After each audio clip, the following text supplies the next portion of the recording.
নমস্কাৰ ছাত্ৰ ছাত্ৰীসকল আশা কৰোঁ সকলোৰে ভাল আমি আজি ত্ৰিকোণমিতিৰ পৰিচয় ইন্ট্ৰোডাকশ্যন টু ত্ৰিকোণমিতি আৰু ত্ৰিকোণমিতিৰ অনুপাত ত্ৰিকোণমিতিক ৰেচিঅ'ৰ বিষয়ে আলোচনা কৰিম এতিয়া প্ৰথমতে চাওঁ ত্ৰিকোণমিতিৰ পৰিচয় আমাক ত্ৰিকোণমিতিৰ কিয় প্ৰয়োজন হয় এটি উদাহৰণে আমি বুজাবলৈ লৈছোঁ ধৰি ললোঁ AB এটা লাইটৰ খুঁটা লাইটৰ এটা ষ্টেণ্ড আছে এতিয়া এই AB লাইটৰ খুঁটাটোৰ পৰা x দূৰত্বত P বিন্দুত এজন মানুহ ৰৈ আছে ইয়াৰ পৰা A পৰা P বিলে দূৰত্ব হৈছে x এতিয়া এই মানুহজন ইয়াত থাকুতেই এই খুঁটাটোৰ দৈৰ্ঘ্য আমি নিৰ্ণয় কৰিব পাৰিম নেকি এনে ধৰণৰ কিছুমান প্ৰশ্ন থাকে এই প্ৰশ্নসমূহৰ সমাধানৰ কাৰণে এই ত্ৰিকোণমিতিৰ আমি কি কৰিব লাগিব জানিব লাগিব যদি এই মানুহজনে এই খুঁটাটোৰ লগত ইয়াৰ দূৰত্বটো দিয়া আছে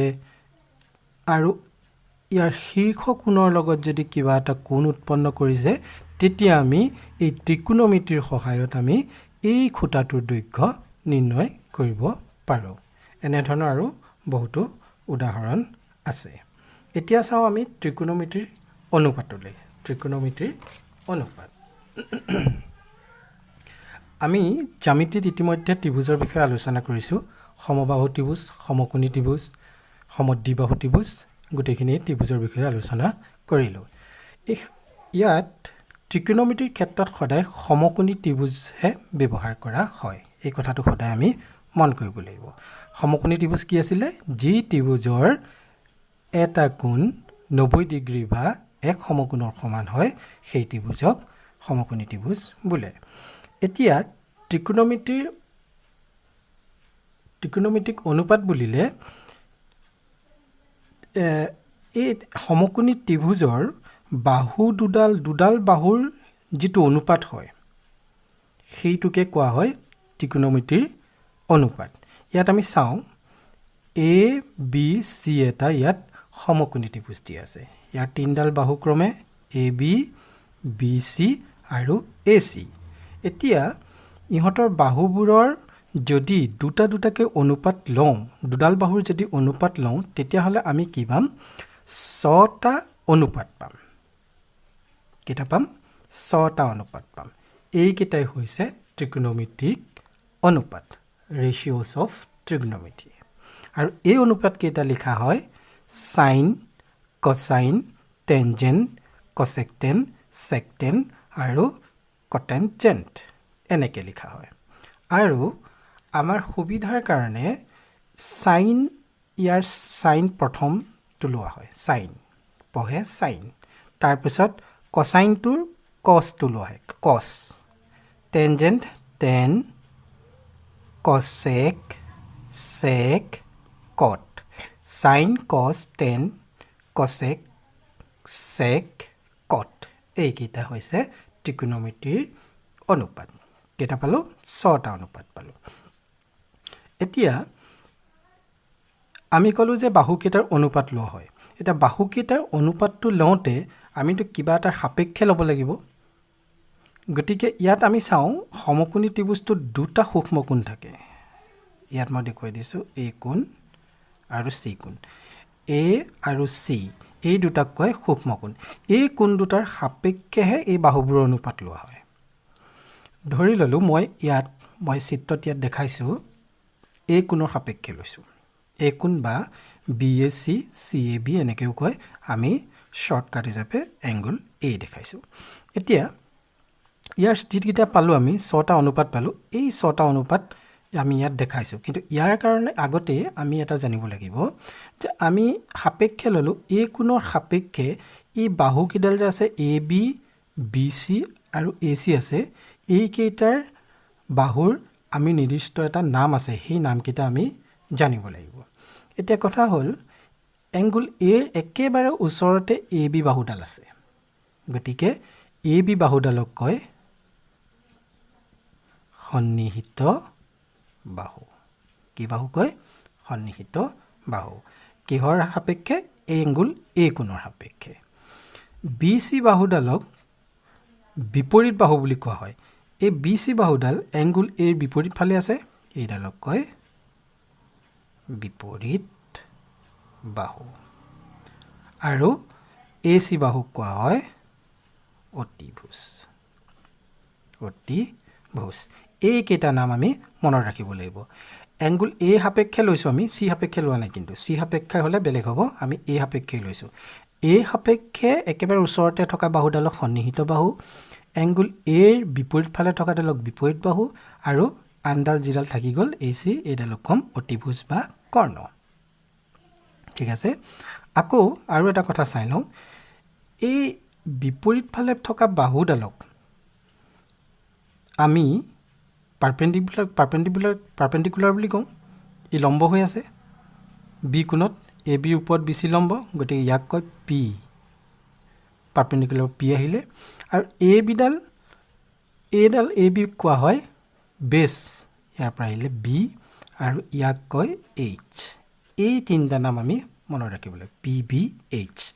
তাৰমানে বিপৰীত বাহুডালক পাৰপেণ্ডিকুলাৰ সন্নিহিত বাহুডালক B আৰু অতিভুজক H বুলি কোৱা হয় এই তিনিটা নাম মনত ৰাখিব লাগিব এতিয়া চাওঁ আমি অনুপাতখিনি এতিয়া A ৰ সাপেক্ষে সাইন এংগুল A ৰ সাপেক্ষে সাইন তেতিয়া কি হ'ব A কোণৰ বিপৰীত বাহু আৰু অতিভুজৰ অনুপাত তাৰমানে কিমান হ'ব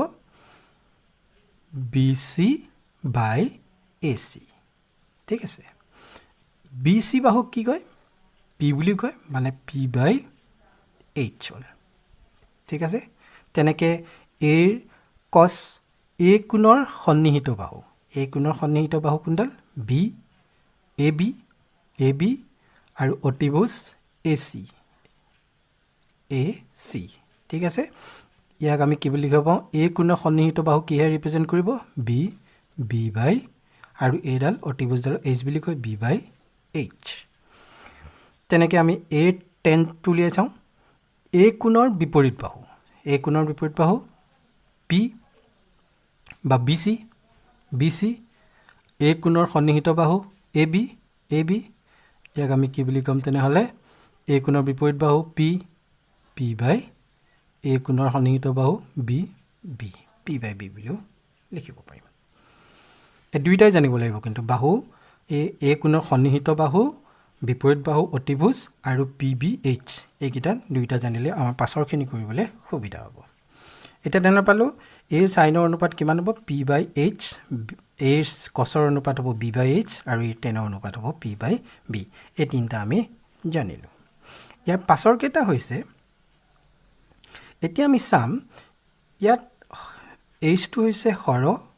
আৰু P টো হৈছে লব তেনেকে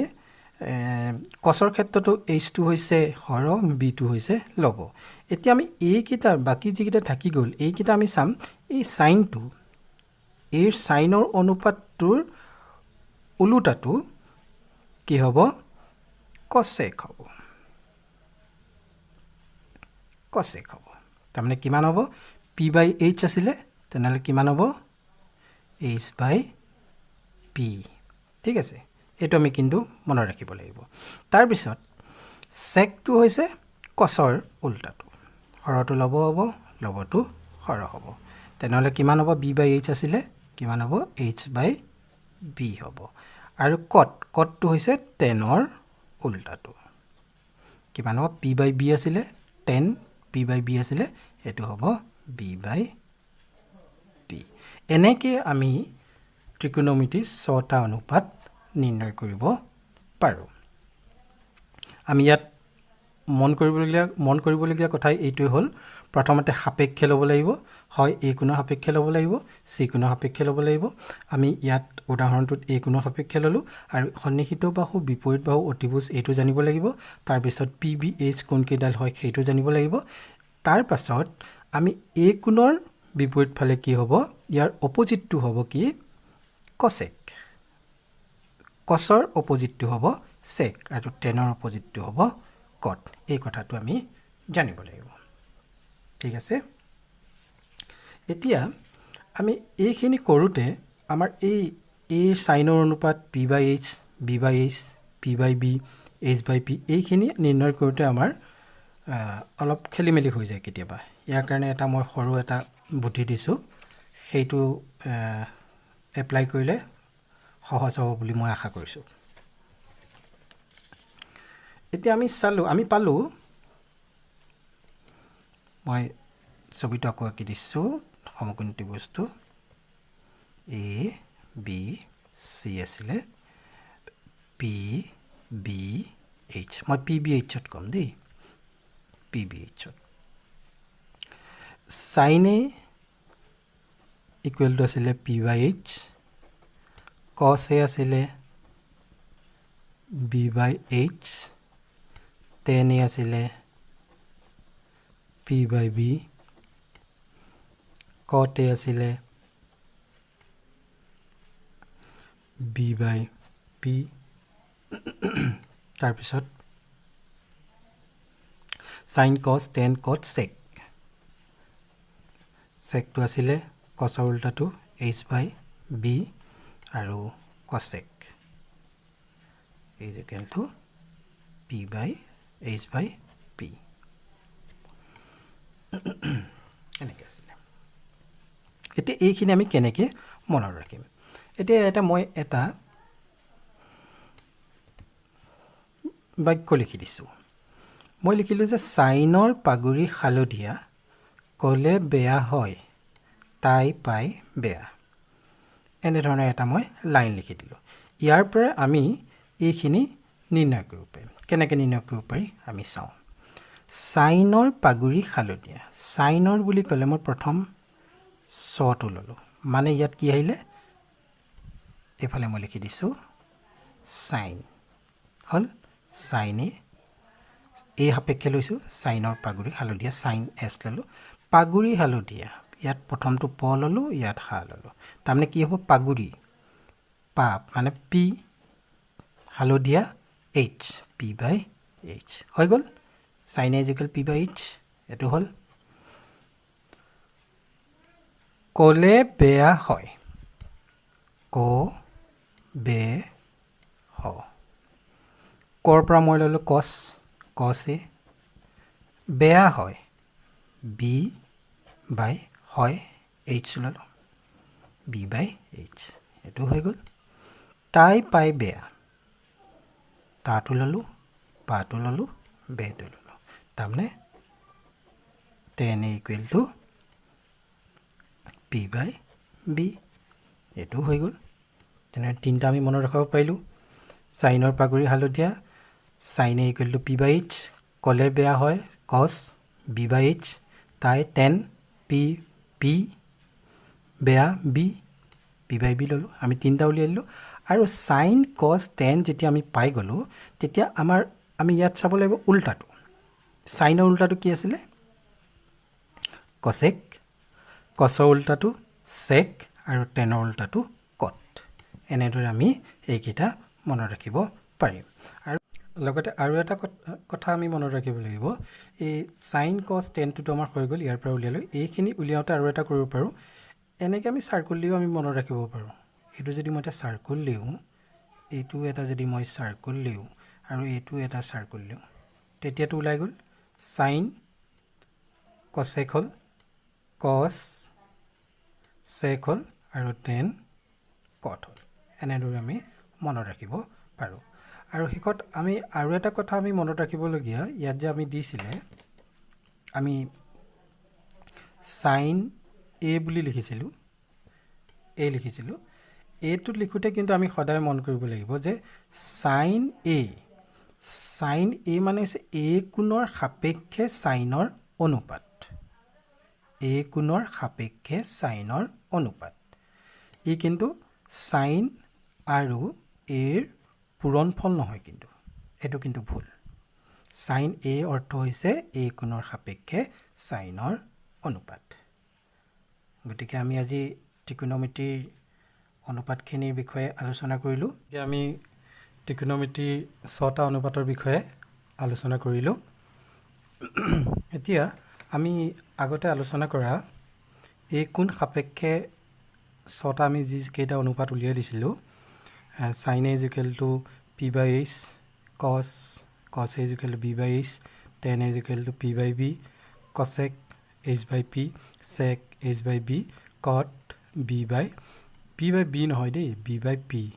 সৰি মিষ্টেক হৈ গৈছিল এইটো আগতেও মই কৰা আছে তাত তোমালোকে সধুৱাই ল'বা